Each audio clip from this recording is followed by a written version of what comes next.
அமரர் கல்கியின் பொன்னியின் செல்வன் முதல் பாகம் புதுவெள்ளம். குடந்தை சோதிடர். சான் பிரான்சிஸ்கோ பே ஏரியாவில் இருந்து உங்களுக்காக வாசிப்பது ஸ்ரீ. குடகு நாட்டில் பிறந்து வளர்ந்த பொன்னி நதி கன்னிப்பருவம் கடந்ததும் தன் மணாளனாகிய சமுத்திரராஜனிடம் சென்றடைய விரும்பினாள்.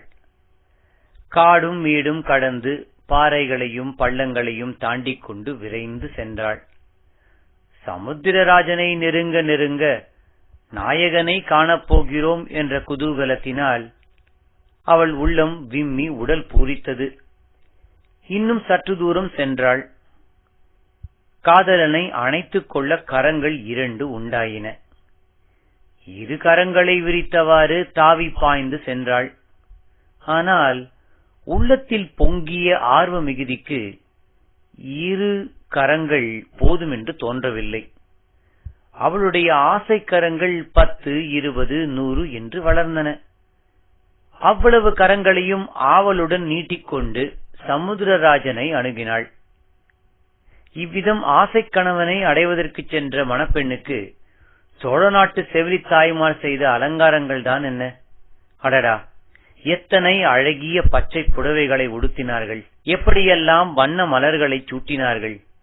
எவ்விதமெல்லாம் பரிமள சுகந்தங்களை தூவினார்கள்! ஆஹா! இரு கரையிலும் வளர்ந்திருந்த புன்னை மரங்களும் கடம்ப மரங்களும் முத்து மலர்களையும் ரத்தின பூக்களையும் வாரிச் சொரிந்த அருமையை எவ்விதம் வர்ணிப்பது! தேவர்கள் பொழியும் பூமாரியும் இதற்கு இணையாகுமா? பொன்னி நதியே, உன்னை பார்த்து களிப்படையாத கன்னிப்பெண் யார்தான் இருக்க முடியும்? உன் மணக்கோல ஆடை அலங்காரங்களைக் கண்டு உள்ளம் பொங்காத மங்கை யார் இருக்க முடியும்? கல்யாண பெண்ணைச் சுற்றி ஊரிலுள்ள கன்னிப்பெண்கள் எல்லோரும் சூழ்ந்து கொள்வது போல் உன்னை நாடி பெண்கள் வந்து கூடுவதும் இயற்கையே அல்லவா? பொன்னி தன் மணாளனை தழுவிக்கொள்ள ஆசையுடன் நீட்டும் பொற்கரங்களில் ஒன்றுக்கு அரசிலாறு என்று பெயர். காவேரிக்கு தென்புறத்தில் மிக நெருக்கத்தில் அரசிலாறு என்னும் அழகிய நதி அமைந்திருக்கிறது. அப்படி ஒரு நதி இருப்பது சற்று தூரத்தில் இருந்து வருகிறவர்களுக்கு சொல்லித்தான் தெரிய வேண்டும்.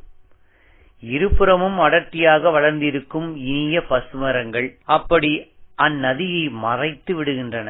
பிறந்தது முதல் அந்த புறத்தை விட்டு வெளியேறி அறியாத அரசகுல கன்னி என்றே அரசிலாற்றை சொல்லலாம். அந்த கன்னி நதியின் அழகுக்கு இந்த உலகில் உவமையே கிடையாது. நல்லது, அந்தப்புறம் என்னும் எண்ணத்தை மறந்துவிட்டு நேயர்கள் நம்முடன் அரசிலாற்றை நெருங்கி வருவார்களாக. சோலையாக நெருங்கி வளர்ந்திருந்த மரங்களுக்கிடையே புகுந்து வருவார்களாக. அடடா, இது என்ன அருமையான காட்சி! அழகுக்கு அழகு செய்வது போலும் அமுதத்துக்கு இனிப்பு ஊட்டுவது போலும் அல்லவா இருக்கிறது. சித்திர விசித்திரமாக செய்த அன்ன வடிவமான வண்ணப்படகில் வீற்றிருக்கும் இந்த வனிதாமணிகள் யார்? அவர்களில் நடுநாயகமாக நட்சத்திரங்களுக்கிடையில் பூரண சந்திரனைப் போல் 7 உலகங்களையும் ஆளப் பிறந்த சக்கரவர்த்தினியைப் போல் காந்தியுடன் விளங்கும் இந்த நாரிமணி யார்? அவளுக்கு அருகில் கையில் வீணையுடன் வீற்றிருக்கும் சாந்த சுந்தரி யார்? இனிய குரல்களில் இசைப்பாடி நதி வெள்ளத்துடன் கீத வெள்ளமும் கலந்து பெருகச் செய்து கொண்டு வரும் இந்த கந்தர்வ பெண்கள் யார்? அவர்களில் ஒருத்தி மீனலோச்சனி, இன்னொருத்தி நீலலோச்சனி, ஒருத்தி தாமரை முகத்தாள், இன்னொருத்தி கமல இதழ் நயனத்தாள். ஆஹா, வீணையை மீட்டுகிறாளே, அவளுடைய காந்தளை ஒத்த விரல்கள் வீணை தந்திகளில் அங்குமிங்கும் சஞ்சரிக்கும் அழகை பார்த்து கொண்டே இருக்கலாம். அவர்கள் இசைக்கும் கீதத்தின் இனிமையைத்தான் என்ன என்று சொல்வது?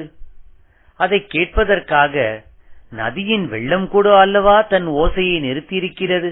நதிக்கரை மரங்களில் வாழும் கிளிகளும் குயில்களும் கூட வாய் திறவா மோனத்தில் ஆழ்ந்திருக்கின்றனவே. மனிதர்களாய் பிறந்தவர்கள் கேட்கும் செவி படைத்த பாக்கியசாலிகள். அந்த அமுதகானத்தை கேட்டு பரவசம் அடைவதில் வியப்பு என்ன?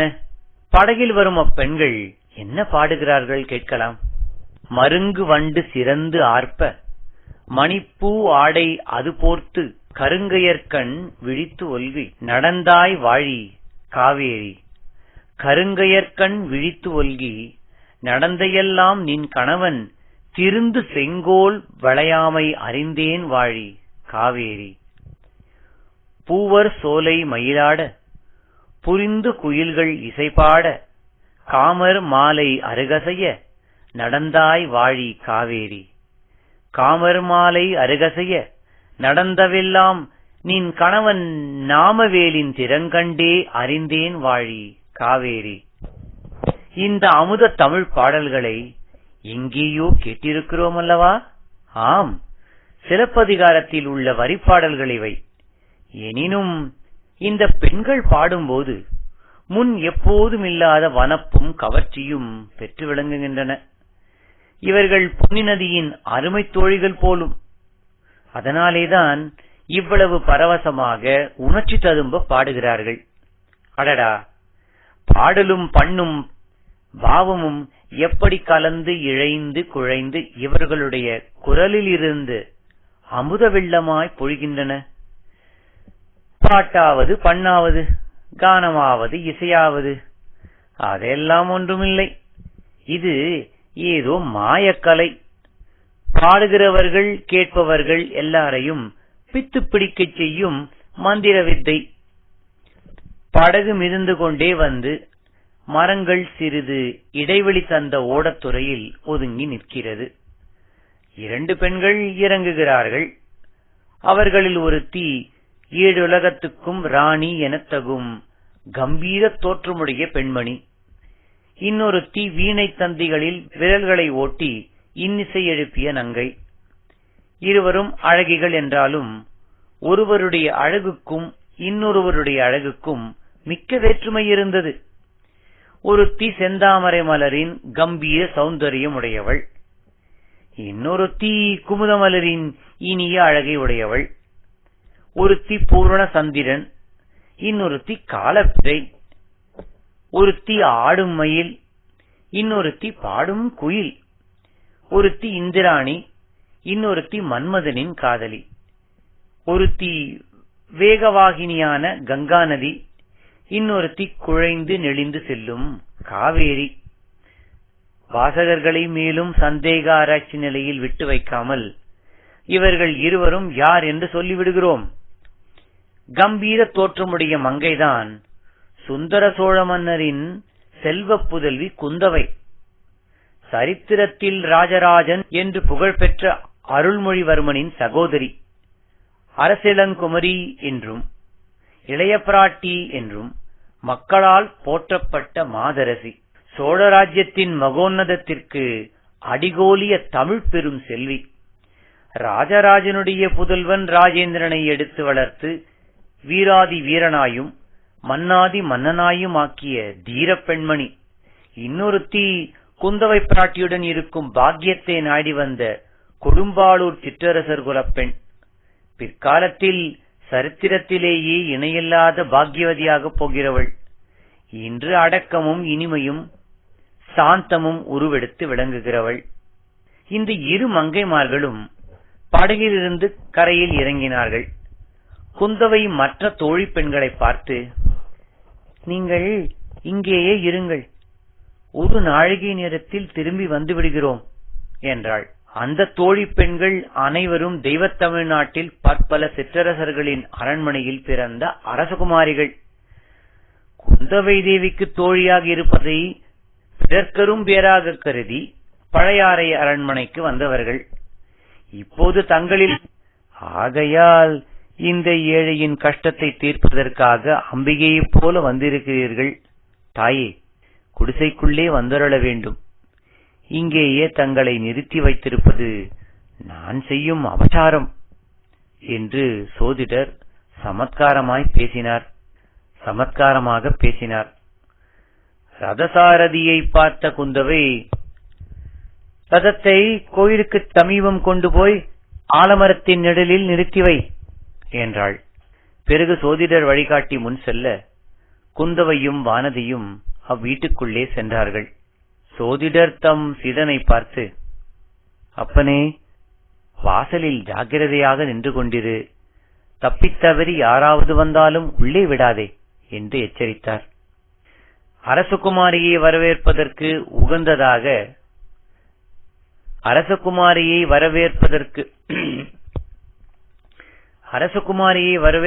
உகந்ததாக சோதிடரின் கூடம் அழகு செய்யப்பட்டிருந்தது.